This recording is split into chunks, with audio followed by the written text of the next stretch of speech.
কথা বলা এটি শুধুই কি মাত্র কয়েকটি শব্দের সমষ্টি?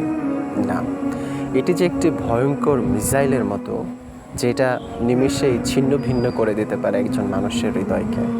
এটা আমরা অনেকেই উপলব্ধি করি না।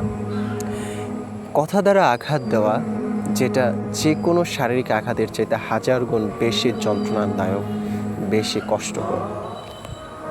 কেননা যত বড় শারীরিক আঘাতই থাক না কেন, সেটার রেশ একটা না একটা সময় কেটেই যাবে। কিন্তু যখন আপনি কাউকে কথা দিয়ে আঘাত দিচ্ছেন, সেটার রেশ থেকে যাবে সারা জীবন। সেটার যন্ত্রণা তাকে করে করে খাবে সারা জীবন। উদাহরণস্বরূপ বলতে পারি, যদি আপনি একটি কাঠের মধ্যে একটি পেরেক গাঁথেন, আপনি সেই পেরেকটি ওঠাতে পারবেন ঠিকই, তবে সেখানে পেরেকের গর্তটা কিন্তু ঠিকই থেকে যাবে।